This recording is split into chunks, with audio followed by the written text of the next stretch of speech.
Dnes sa vám nebudem prihovárať ani ako historik, ani ako politológ, ani ako publicista, ani ako spisovateľ. Dnes sa vám chcem prihovoriť ako otec troch detí. Dnes je Svetový deň otcov a tento sviatok je zasvetený predovšetkým významu, aký má otec v rodine, aký má otec pre výchovu a zdravý rozvoj detí. Dnes sa už našťastie nepozerá na otcov takým stereotypným spôsobom, akým to robia ešte aj hollywoodské filmy, že otec si, keď nevie poradiť sám, keď má na chvíľu strážiť dieťa, že pripáli aj čaj, že nevie ho utišiť. Každý, kto sa zodpovedne správa a zodpovedne pristupuje k rodičovstvu, má s tým svoje skúsenosti a každý vie, čo to znamená byť otcom. Tento sviatok má však pripomínať aj to, že nie všetky deti môžu byť so svojimi otcami a nie všetci otcovia majú zabezpečené práva, aby sa mohli pravidelne stretávať so svojimi otcami. Hovorím to teraz aj ako človek, aby som povzbudil tých rodičov, ktorí prežívajú trápenia, aké si nikto z vás, ktorí žijete či v harmonických rodinách alebo v bezproblémových vzťahoch, neviete predstaviť. Neviete si predstaviť, čo je to vstávať a zaspávať s myšlienkou na dieťa, ktoré ste nevideli týždne, mesiace, roky. Neviete si predstaviť tú bezmocnosť, ktorá je vo vás, keď ste na jednej strane plní lásky a nemôžete tú lásku odovzdávať.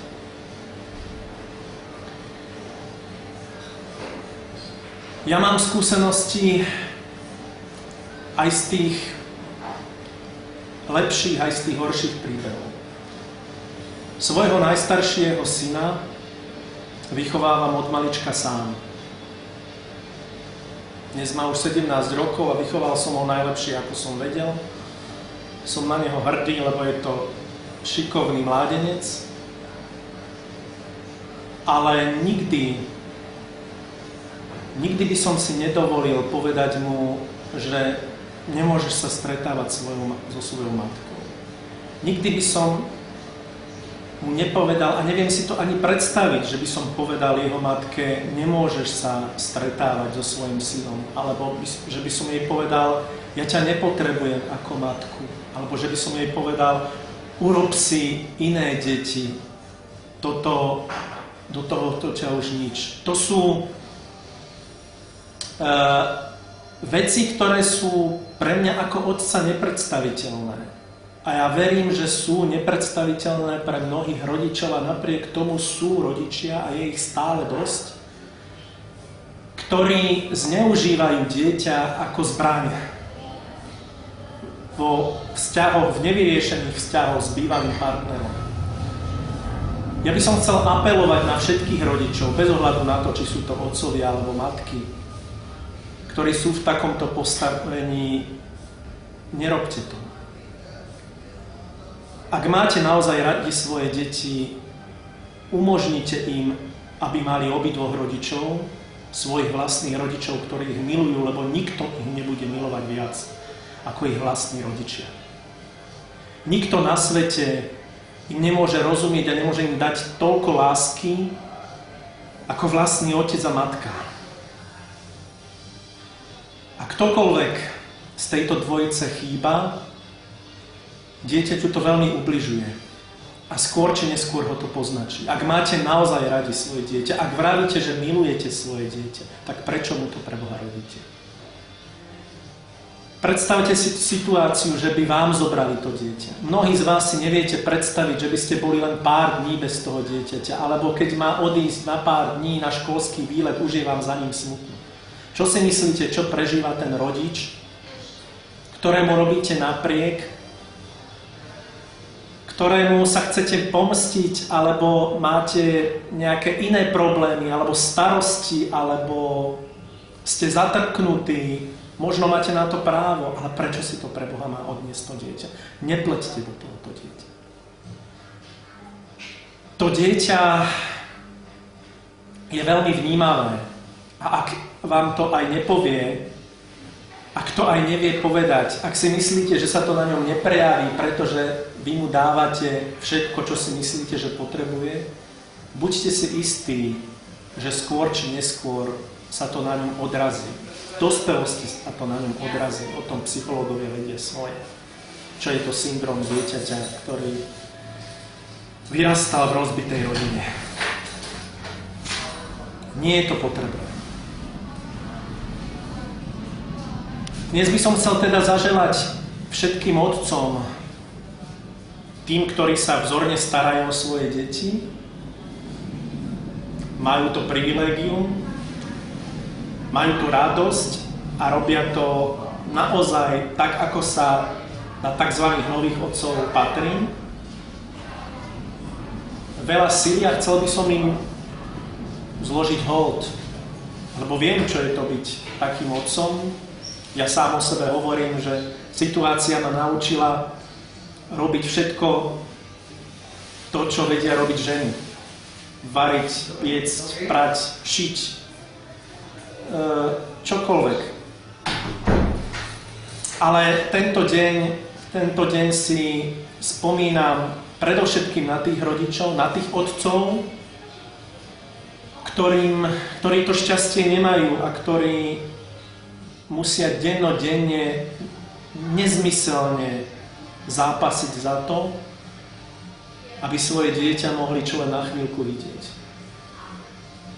Držím vám všetkým palce a želám vám veľa síly. Ale teraz sa chcem hovoriť celkom osobitne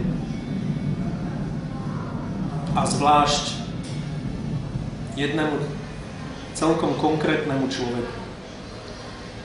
Je to moje najmladšie dieťa,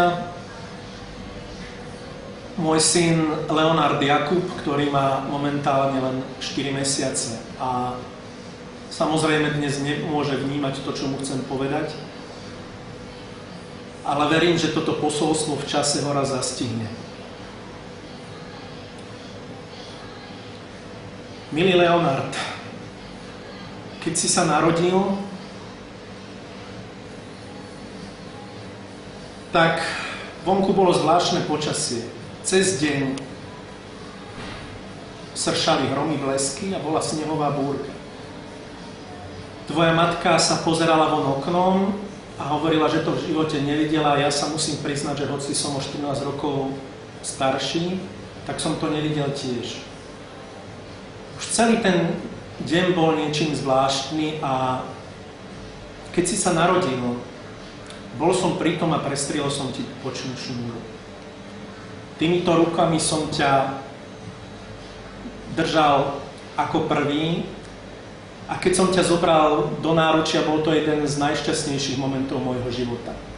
Hneď si sa utišil a vždy, keď som ťa po tých pár dní, čo som ťa videl a zobral na ruky, keď si plakal, za každým si sa utíšil, ako by sa medzi nami vytvorilo nejaké puto, ktoré sa už nedá nejako inak zničiť.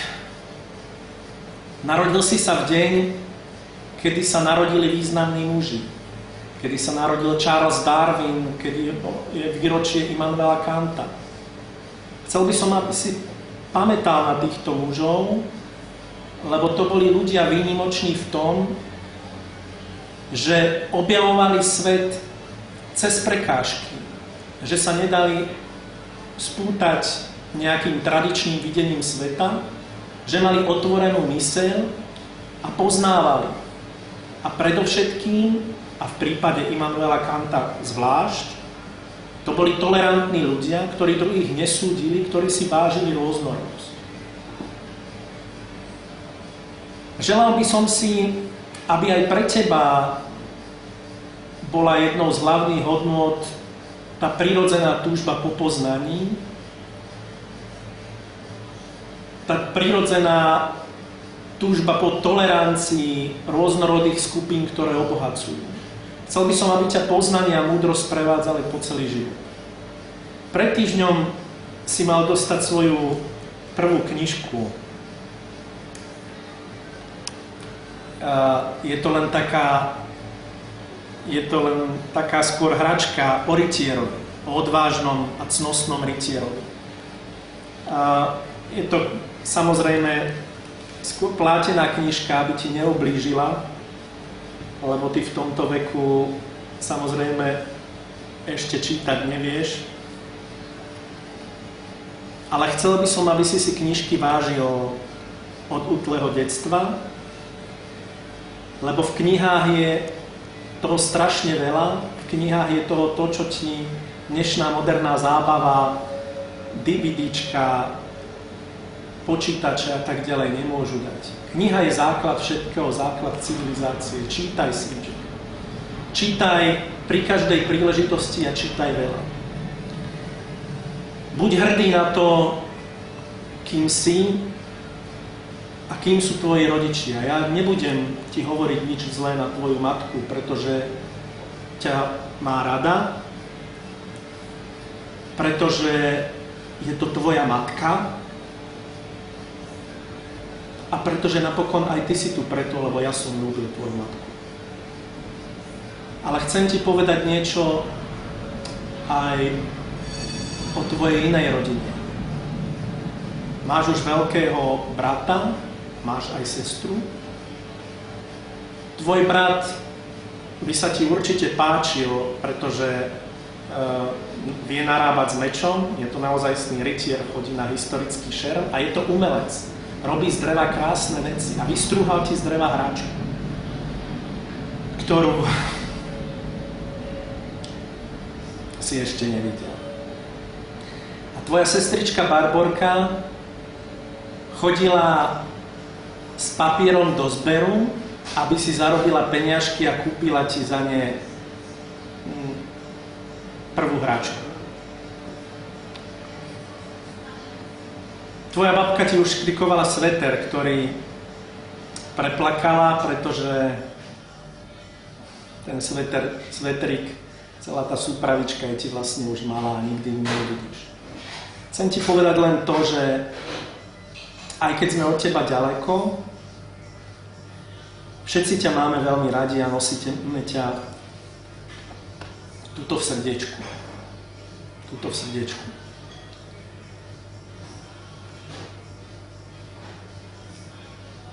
A ja ti chcem povedať ešte niečo za seba. Milý Leonard, keď vyrastieš, chcel by som ti toho povedať veľa aj o tvojej rodine, odkiaľ pochádzaš. Ty teraz žiješ v hojnosti, možno v prepichu a musím povedať, že by si mal vedieť, že čiastočne pochádzaš aj zo starého šľachtického rodu. Ale to najdôležitejšie nie je tvoj pôvod. To najdôležitejšie nie je to materiálne bohatstvo, ktoré ťa obklopuje, ale aj čo skoro nemusí obklopovať. To najdôležitejšie je, aby si dokázal byť šľachticom ducha. Aby si bol dobrým človekom, aby si bol hlavne vzdelaným človekom, ktorý sa vie o seba postarať a ktorý zanechá na tomto svete nejakú ľudskú stopu. Život nemá zmysel bez toho, aby si nejakú stopu zanechal. My, humanisti, veríme, že človek zomiera až vtedy, keď zmizne zmysle posledného živého. A aj ty, keď vyrastieš, bol by som rád, aby si našiel takú cestu, ktorá by bola prospešná nielen tebe, ale aj ľuďom v tvojom blízkom alebo širšom okolí. Milý Leonard, neviem, kedy sa uvidíme. Naozaj neviem. Ale chcem, aby si vedel, že ťa nikdy neopustím. Stál som s tvojou matkou pri tvojom krste a hoci musím sa priznať, že nie som za to, aby sa krstili malé deti, ktoré o tom ešte nevedia. Ako krst je okamih, ku ktorému by mal každý človek dospieť sám, vedome. Napriek tomu ctím si obrady. A tam pri tom obrade, v tom kostole, pred tým kňazom, som slúbil, že ťa nikdy neopustím, že sa budem o teba starať a že ťa budem milovať do smrti. Milý Leonard, budem sa snažiť, aby sme boli